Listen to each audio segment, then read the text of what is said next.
모든 좋은 것의 근원이 되시는 하나님, 지난밤도 평강 가운데 우리에게 쉼을 주시고 새날을 열어주시니 감사를 드립니다. 은혜를 사모하며 예수님을 사랑하는 마음으로 주님 앞에 나온 심령마다 생명의 말씀, 진리의 말씀으로 채워주시고 무엇보다 성령으로 충만케 하여 주시옵소서. 하나님, 우리 사랑하는 성은교회 가운데 무엇보다 말씀의 부흥이 일어나게 하여 주시고 가정교회 목장마다 영혼 구원의 역사 역시 끊이지 않게 하여 주시옵소서. 저희들을 성령과 지혜로 충만케 하시어 칭찬받는 하나님 나라 일꾼들 다 되게 하여 주옵소서. 하나님의 완전한 지혜가 되시는 예수님의 이름으로 기도드리옵나이다. 아멘. 하나님 말씀 신약 사도행전 15장 36절부터 16장으로 넘어가서 16장 15절까지입니다. 사도행전 15장 36절부터 16장 15절까지 말씀 한 목소리로 합독하시겠습니다. 며칠 후에 바울이 바나바더러 말하되 우리가 주의 말씀을 전한 각 성으로 다시 가서 형제들이 어떠한가 방문하자 하고, 바나바는 마가라 하는 요한도 데리고 가고자 하나 바울은 밤빌리아에서 자기들을 떠나 함께 일하러 가지 아니한 자를 데리고 가는 것이 옳지 않다 하여 서로 심히 다투어 피차 갈라서니, 바나바는 마가를 데리고 배 타고 구브로로 가고 바울은 실라를 택한 후에 형제들에게 주의 은혜에 부탁함을 받고 떠나 수리아와 길리기아로 다니며 교회들을 견고하게 하니라. 바울이 더베와 루스드라에도 이르매 거기 디모데라 하는 제자가 있으니 그 어머니는 믿는 유대 여자요 아버지는 헬라인이라. 디모데는 루스드라와 이고니온에 있는 형제들에게 칭찬받는 자니, 바울이 그를 데리고 떠나고자 할새 그 지역에 있는 유대인으로 말미암아 그를 데려다가 할례를 행하니, 이는 그 사람들이 그의 아버지는 헬라인인 줄 다 알미러라. 여러 성으로 다녀갈 때에 예루살렘에 있는 사도와 장로들이 작정한 규례를 그들에게 주어 지키게 하니, 이에 여러 교회가 믿음이 더 굳건해지고 수가 날마다 늘어가니라. 성령이 아시아에서 말씀을 전하지 못하게 하시거늘 그들이 부르기아와 갈라디아 땅으로 다녀가 무시아 앞에 이르러 비두니아로 가고자 있으되 예수의 영이 허락하지 아니하시는지라. 무시아를 지나 드로아로 내려갔는데 밤에 환상이 바울에게 보이니 마게도냐 사람 하나가 서서 그에게 청하여 이르되 마게도냐로 건너와서 우리를 도우라 하거늘, 바울이 그 환상을 보았을 때 우리가 곧 마게도냐로 떠나기를 힘쓰니 이는 하나님이 저 사람들에게 복음을 전하라고 부르신 줄을 인정함이로라.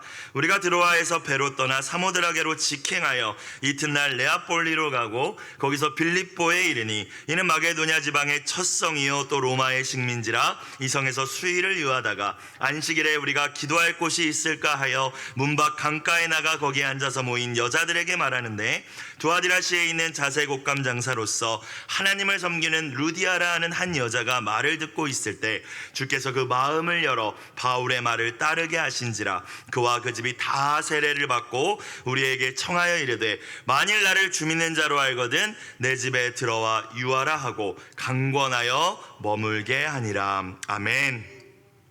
이 아침 말씀을 통하여 주시는 성령님의 평강과 또 기쁨이 모든 분들의 심령 가운데 넘쳐나시길 주님의 이름으로 축복합니다. 예루살렘 회의의 결의사항을 가지고 바울과 바나바가 안디옥 교회로 다시 돌아왔죠. 그리고 여러 말들로 성도들을 권면하며 교회를 더욱 굳건히 세워나갑니다. 예루살렘 회의의 결의 내용이 무엇이었습니까? 유대인 출신이 아닌, 그러니까 이방인들이 예수님을 믿고 예수님을 영접하여 교회의 구성원이 되었을 경우에 이들이 유대인처럼 할례 행하고 모든 율법들을 철저히 지켜야 되는가, 그래야 구원을 받는다라고 하는 사람들이 교회 안에 생겨나기 시작했잖아요. 그런데 그거 아니다, 잘못된 주장이다.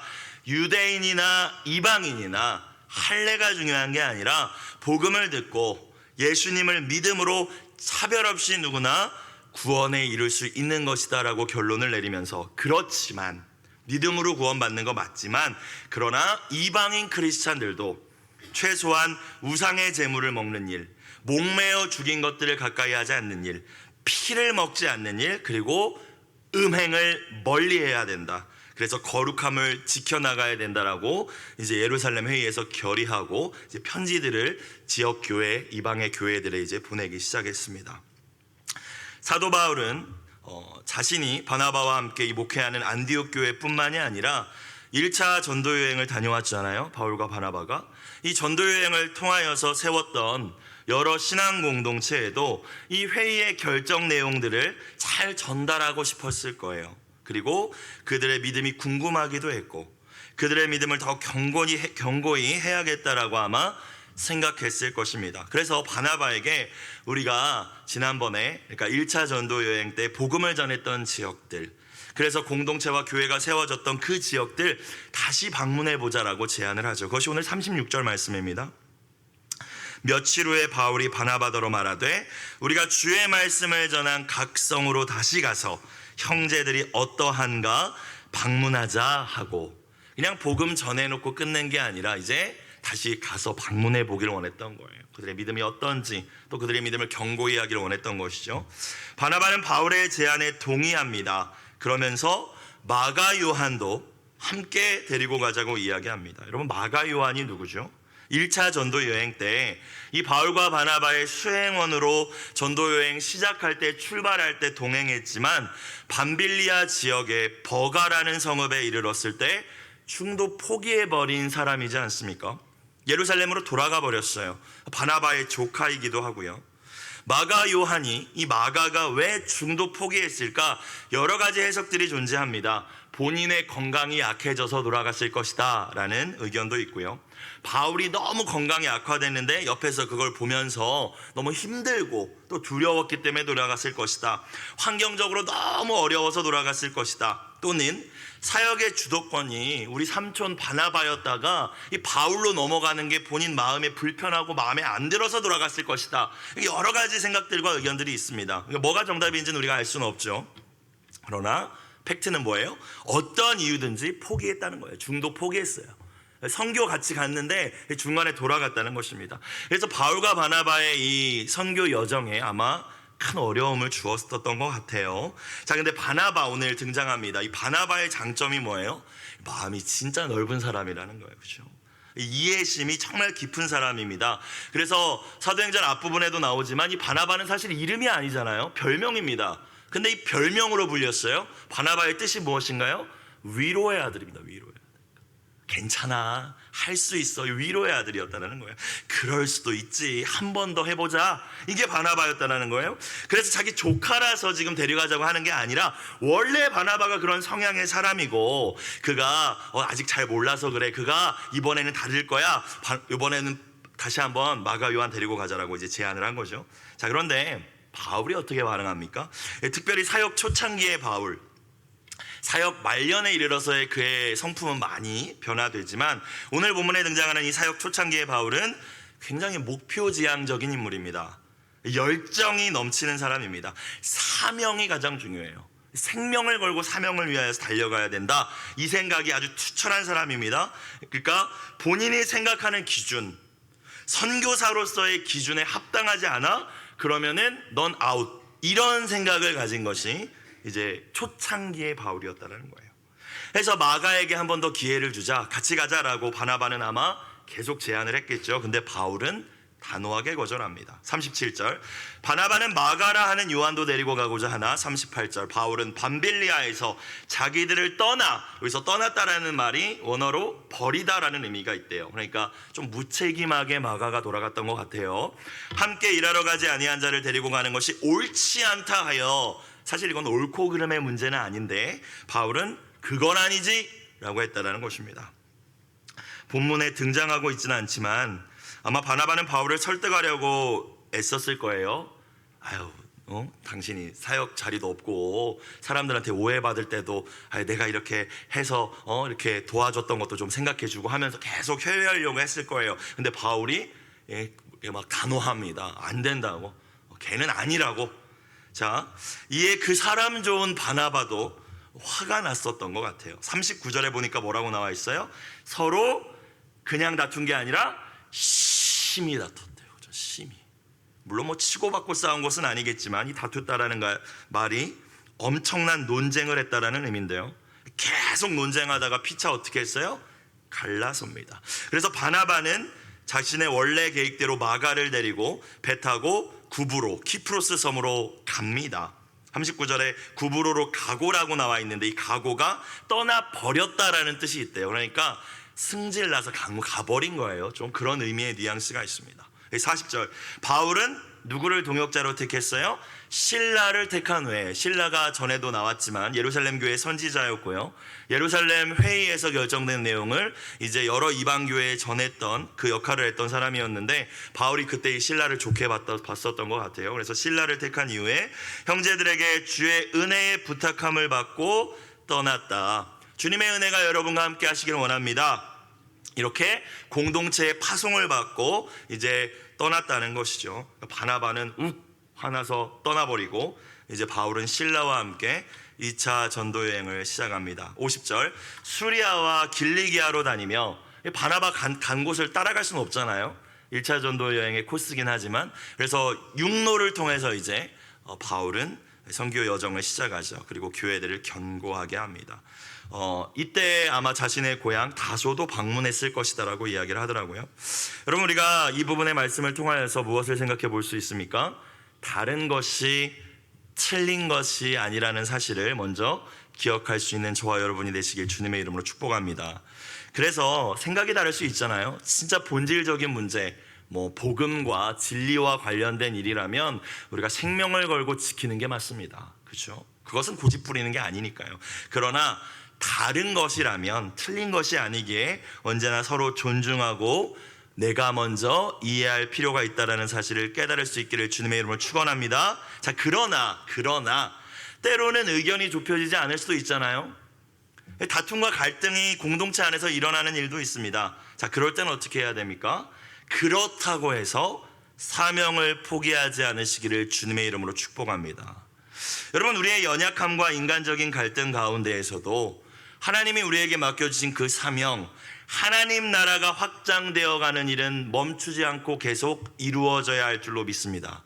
사람 때문에 저 사람이나 화나게 했어, 교회 안 나가, 목장 안 나가, 전도 안 해, 내가 해야 될 사역 안 해, 여러분, 이건 아니라는 것이죠. 바나바도 그러지 않았고 바울도 그러지 않았어요. 문제가 생기면 숨어버리고 포기해버리고 안 해, 여러분, 이거는 참 하나님 앞에 무책임한 태도입니다. 충성되고 신실한 모습이 아니라는 거예요. 그리고 사실 그것이야말로 마귀가 우리에게 원하는 것이죠. 바울과 바나바는 좁혀지지 않는 의견 차이로 인하여서 결국 갈라섰지만 영원히 결별하거나 인연을 끊어버린 것은 아니었습니다. 사실 예수님 믿고 구원받은 모든 하나님 나라 백성들은 영원히 함께할 사람들인 줄로 믿습니다. 그래서 여러분, 조금 관계 안 좋으신 분들이 있으면 천국 가시기 전에 화해하시길 주의 이름으로 축원합니다. 천국 가서 영원히 함께 봐야 되는 사람들이니까요. 사도행전에 등장하지는 않지만 바울이 기록한 여러 서신서를 통하여서 바울이 바나바와 마가의 관계가 결국에는 해결되고 또 화해했음을 우리는 생각해 볼 수 있습니다. 특별히 오늘 본문에서 바울이 마가 걔는 글렀어, 걔는 못 데리고 가 했더니 마가도, 선교사로 사역자로 인정하지 않았던 이 마가도 이후에는 바울의 둘도 없는 동역자가 되지 않습니까? 골로새서의 내용을 보면 이 마가가 바울과 함께 또 감옥에도 갇히고요, 디모데후서에서 보면은 바울이 죽음을 앞두고 마가 좀 내 얼굴 좀 보게 오게 좀 해줘 라고 편지의 말미에 이야기합니다. 마가는 나에게 참 유익한 애야 라고 이야기를 하죠. 관계가 회복이 되고 변한 것이죠. 사랑하는 여러분, 로마서 12장에서 우리에게 주신 말씀처럼 가능하면 모든 사람과 화평하기 위하여 애쓰시길 주의 이름으로 축복합니다. 그렇지만 때로 그게 어렵잖아요. 갈등과 다툼이 있더라도 주님이 우리에게 맡겨주신 그 사명의 자리는 결코 포기하지 않으실 수 있는 저와 여러분이 되시기를 다시 한번 주님의 이름으로 축복합니다.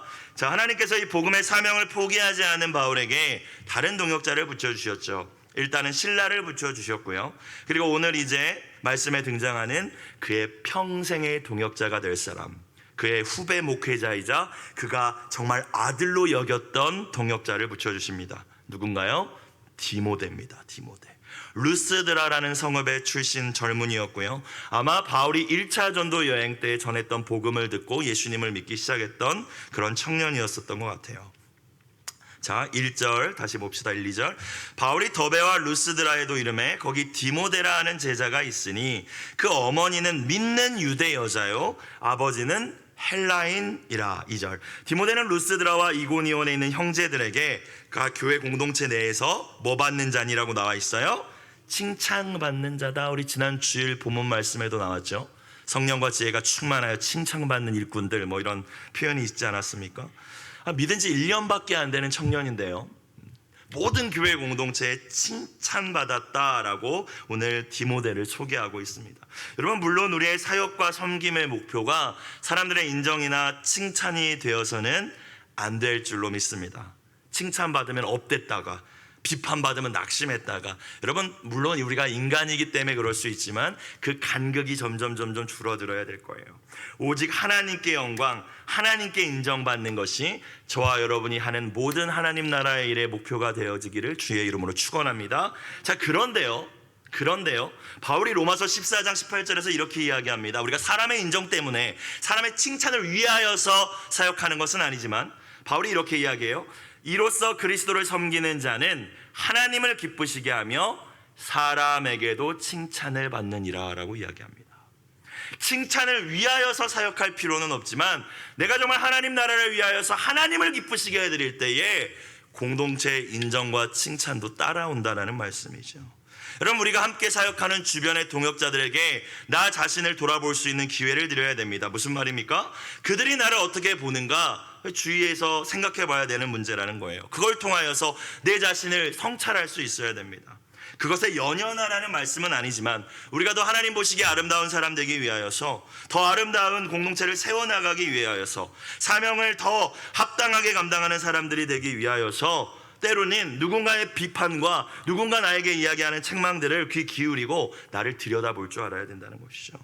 왜냐하면 자기 자신은요, 자신 잘못과 연연함을, 자신의 잘못을, 연약함을 보지 못하기 때문입니다.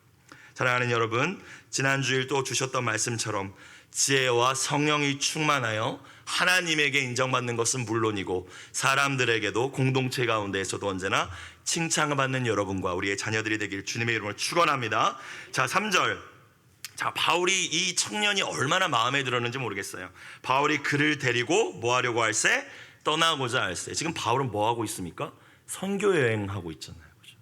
그러니까 선교사다, 믿은 지 1년밖에 안 되는 이 청년을 보고 얼마나 바울의 마음에, 바로 전에 이 마가는 아니야 라고 했던 바울의 눈에 들 정도면 이 디모데가 진짜 얼마나 정말 여러모로 이 칭찬받을 만하고 정말 함께 동역하고 싶었던 사람이었을까, 그런 생각을 해봐요. 여러분, 여러분이 그런 분들이 되시길, 또 제가 그런 목회자가 되기를 간절히 주님의 이름으로 축복합니다. 그렇죠? 이 사람과 함께 동역하고 싶다. 여러분, 이왕이면 이런 마음이 들어야 되지 않겠습니까? 자, 그런데 바울이 디모데를 자신과 함께 이제 선교 사역을 함께할 사역자로 세우면서 그에게 뭐를 행하냐면 할례를 행합니다. 이방인 크리스천들에게 할례의 의무가 없다라고 그렇게 강력히 주장하던 바울이 이제 자신의 제자로, 동역자로 세운 디모데에게 할례를 행합니다. 이해가 되지 않는 장면입니다. 3절 후반부를 보시면 그 지역에 있는 누구로 말미암아? 유대인으로 말미암아 그를 데려다가, 디모데 데려다가 할례를 행하니 이는 그 사람들이, 유대인들이 그의 아버지가 헬라인인 줄을 다 알미러라. 그러니까 그가 할례가 없는 이방인 같은 모습이었다는 것을 유대인들이 알고 있었기 때문에 할례를 행했다, 이 말씀이잖아요. 바울은 복음을 전하는 곳마다 자신의 동족 유대인들이 대적하고 핍박할 때마다 나 이방인한테 갈 거다 라고 선언하긴 했지만 로마서에도 등장하는 말씀처럼 자신의 동족을 마음에서 내려놓은 적이 없습니다.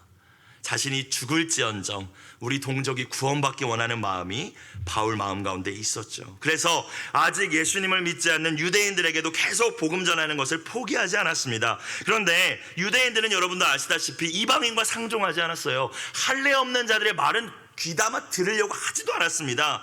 그래서 그들에게도 다가가기 위해서 이제 디모데가 나와 동역해야 되는데, 유대인에게도 같이 가서 복음을 전해야 되는데, 저 청년은 할례 없는 애 아니냐? 쟤 나가라고 그래. 이런 상황이 벌어질 수 있지 않겠습니까? 그래서 그들에게 다가가기 위해서 받을 필요 없지만, 할례할 필요 없지만 유대인과 같이 되어야 할 필요가 있었다라고 생각하고 이제 디모데에게도 할례를 행했던 것입니다. 구원을 위해서 받은 것도 아니고 자기 유익을 위하여서 할례를 행한 것이 아니라 유대인 가운데 혹여나 구원받을 영혼 한 영혼이 있다면 그 한 영혼을 위해서라도 너가 할례를 해야 돼, 디모데에게 아마 이야기했을 것이고, 디모데는 네 라고 순종했겠죠. 여러분, 제자의 삶이란 무엇일까요? 제자의 삶. 우리가 다 무리가 아니라 제자가 되기를 원한다고 이야기하지 않습니까? 권리 포기의 삶이 제자의 삶임을 기억하실 수 있기를 주님의 이름으로 축복합니다. 사실 예수님 있는 저와 여러분은 예수님 안에서 자유하기 때문에 모든 것이 가능합니다. 모든 것이 가하나라고 바울도 이야기하죠. 진리 안에서 우리는 자유할 수 있습니다. 그러나 연약한 한 영혼, 여전히 예수님을 모르는 한 영혼을 구원하기 위해서라면, 낮아져서 그를 섬기고 더 사랑하기 위해서라면 우리에게 주어진 그 자유를 할례 안 해도 되지만 할례까지 행할 수 있는 그 자유를 포기하는 것이 마땅한 제자의 삶임을 깨닫는 이 아침이 되시길 주님의 이름으로 축복합니다. 고린도전서 9장에서 바울이 이야기하듯이 나는 모든 사람으로부터 자유롭지만 스스로 모든 사람에게 종이 되었습니다. 그것은 더 많은 사람을 얻고자 함입니다라고 이야기합니다. 유대인에게는 유대인처럼 눈높이를 맞춰줍니다. 이방인에게는 이방인에게 눈높이를 맞춰줍니다. 어린아이들에게는 어린아이들에게 눈높이를 맞춰주는 것입니다. 내가 그러지 않아도 되지만 그렇게 하는 거예요. 그 영혼을 사랑하기 때문입니다. 사랑하는 여러분, 내가 사랑하는, 여러분이 사랑하는 누군가 아직 예수님을 모릅니까?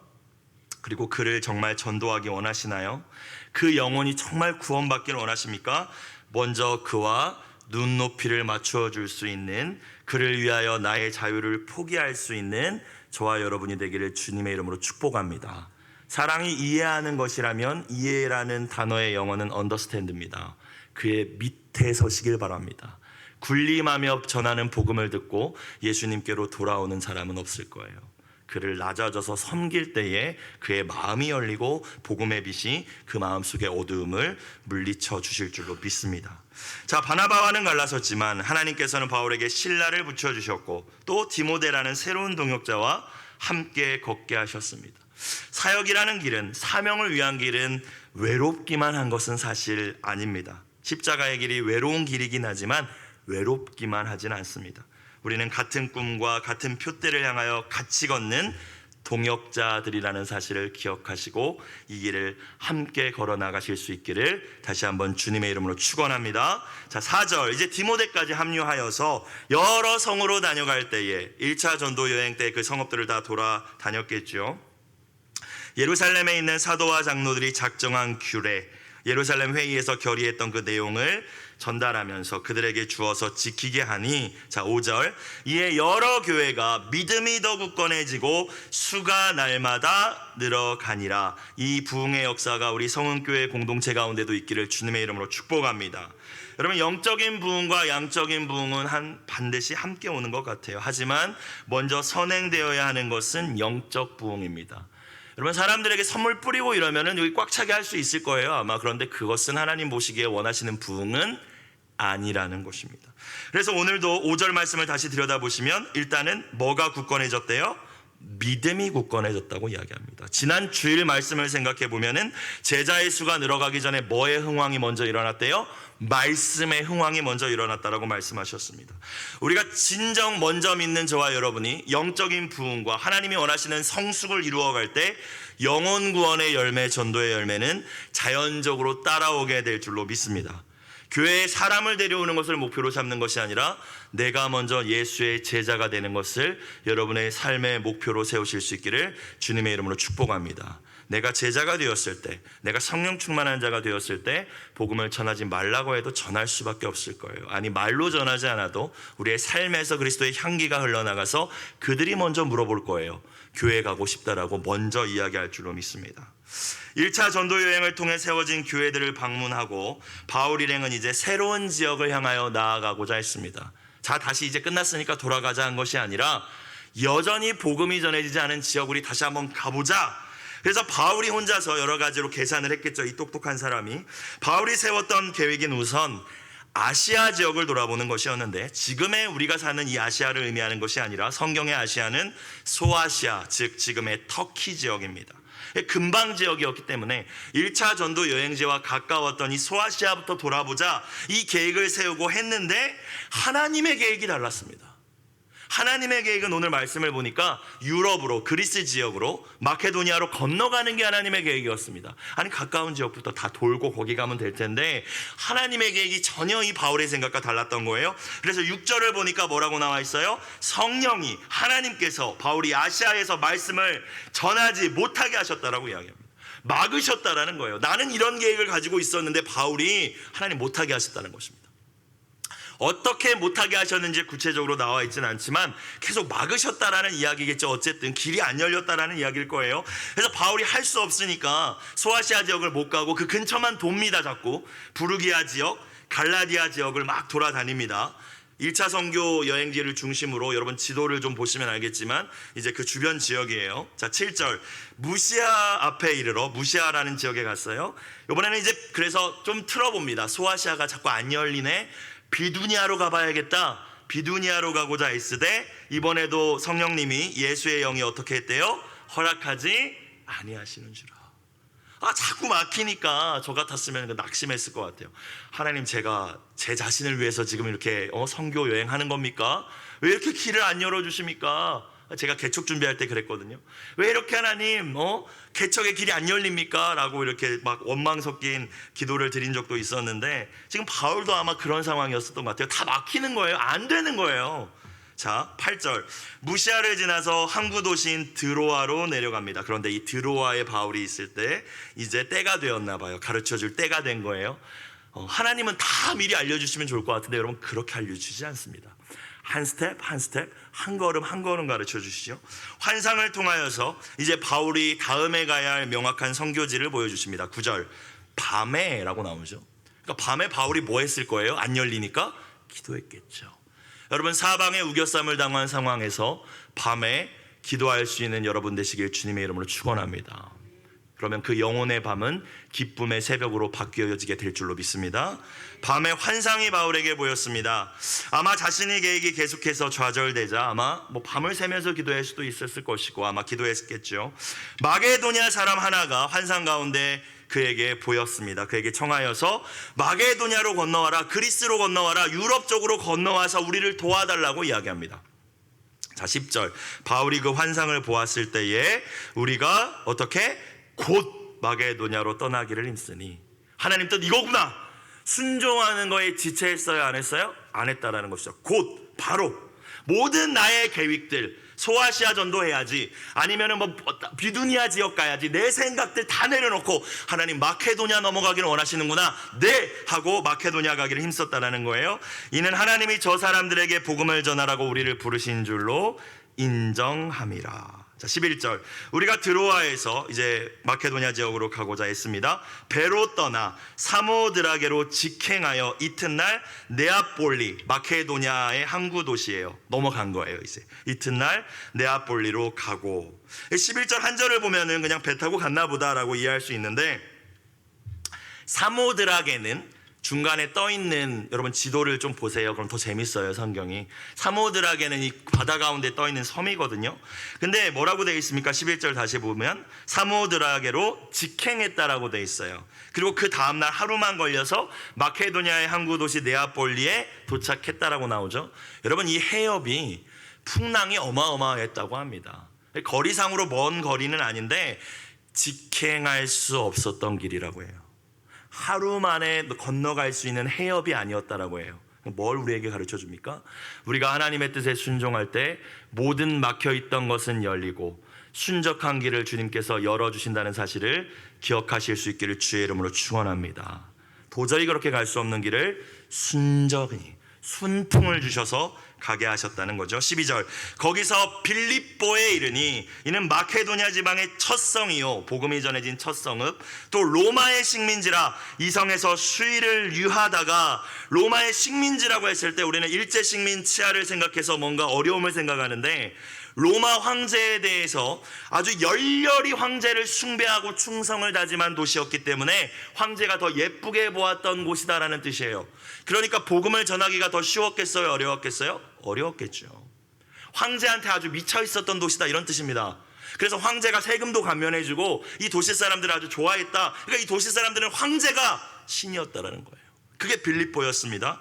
자, 며칠을 지냈지만 아마 이 복음을 제대로 전할 기회를 얻지 못했던 것 같아요. 13절, 안식일에 우리가 기도할 곳이 있을까 하여 아직 예배처소도 마련되지 않았습니다. 하나님이 보내서 왔는데 기도할 자리도 변변치 않았어요. 문 밖 강가에 나가 거기 앉아서 모여있는 여자들에게 말하는데 복음을 전했다라는 것이죠. 때를 얻든지 못 얻든지 복음을 전했습니다. 14절, 근데 그 여인들 가운데 또 바울의 평생의 동역자가 될 한 사람 루디아가 있었어요. 두아디라시아에 있는 자색 옷감 장사, 비싼 옷감을 이렇게 취급하는 상업을 하는 그 하나님을 섬기는, 여기서 루디아, 원래 유대교에 입교했다라는 의미죠. 원래 유대교를 믿었던 이 루디아라는 한 여자가 바울이 전하는 말을 듣고 있을 때, 복음을 듣고 있을 때 누가 주께서 그 마음을 열어 바울의 말을 따르게 하신지라. 사랑하는 여러분, 믿음은 뭐에서 납니까? 들음에서. 들음은 그리스도의 말씀으로 나는 줄 믿으시길 주의 이름으로 축원합니다. 말씀을 듣는 자리에 있어야 돼요. 말씀을 듣는 자리에 어떻게든 끌어다가 갖다 놔야 됩니다. 그래야 믿음이 들어가죠. 그런데 설교를 잘한다고 믿음이 생기는 건 아니에요. 아무리 말을 논리적으로 한다라고 믿음이 생기는 건 아닌 것 같습니다. 왜냐하면 14절 말씀 보십시오. 주어가 뭡니까? 마음을 열었다라는 주어가 뭐예요? 주께서입니다. 여러분, 성령께서 마음을 열어주실 때 그 가운데 믿음이 생긴다는 사실을 기억하실 수 있길 주의 이름으로 축복합니다. 기도하셔야 됩니다. 설교자인 저 아무리 탁월하게 설교 준비해놓고 다 했다, 의미 없습니다. 성령님이 도와주시지 않으면 한 영혼도 바뀔 수 없어요. 한 영혼도 예수 믿게 할 수 없습니다. 전도자로서 우리가 기억해야 할 것, 언제나 성령님을 의지하며 담대히 하나님의 말씀을 전할 수 있는, 말씀이 있는 자리로 내 사랑하는 이들을 끌어올 수 있는 저와 여러분이 되시길 다시 한번 주님의 이름으로 축원합니다. 이 루디아가 이제 바울의 든든한 조력자, 후원자가 되고 그녀의 집이 빌립보 교회가 됩니다.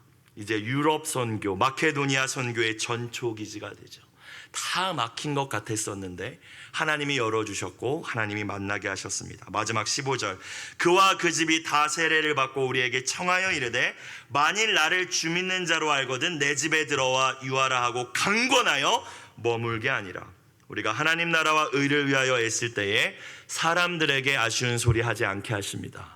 루디아가 강권했어요. 바울이 요청한 게 아니라 제발 거기 좀 쓸 수 있게 해주세요, 아쉬운 소리 하게 하신 것이 아니라 루디아가 우리 집에 좀 머물러 주세요라고 했다라는 것이죠. 여러분 가운데도 이런 역사가 있길 주님의 이름으로 축원합니다. 2차 전도 여행의 여정이 여러 어려움들이 있었지만 오늘 말씀을 통하여 우리는 결국 하나님께서 바울에게 새로운 동역자들을 또 붙여주시고 하나님이 계획하신 그곳으로 인도해 가셨다는 사실을 볼 수 있죠.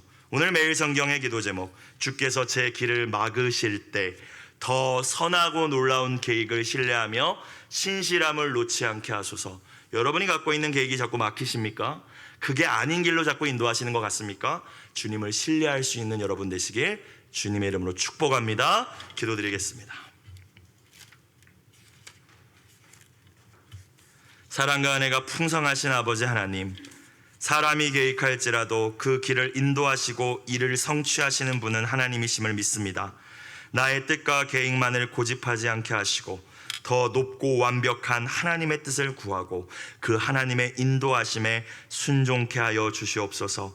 위기를 만났을 때에, 막힌 담을 만났을 때에 낙심하거나 절망하지 않게 하여 주시고 언제나 새로운 길을 열어주시는 그 하나님께, 우리에게 새로운 기회를 주시는 하나님께 우리가 나아가 기도하며 주님의 인도하심을 받게 하여 주옵소서. 예수님의 이름으로 기도드리옵나이다. 아멘. 주기도문 드리겠습니다. 하늘에 계신 우리 아버지